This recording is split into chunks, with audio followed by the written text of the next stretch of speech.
Hi, this short video is designed to help you find the summary by report category report on eDirect software for the Wisconsin Forward exam.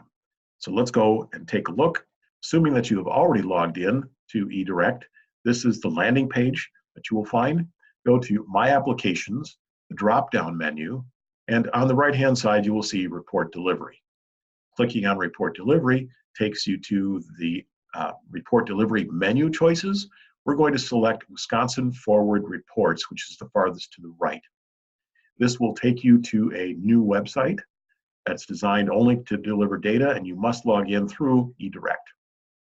Clicking on the Reports menu choice on the right-hand side, we're going to look at the third choice, which is Summary by Reporting Category.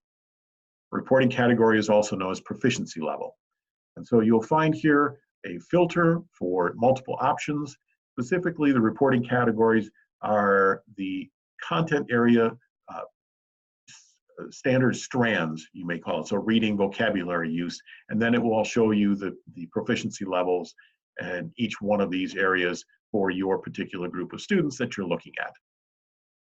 So given that, you should be able to find information on the summary by reporting category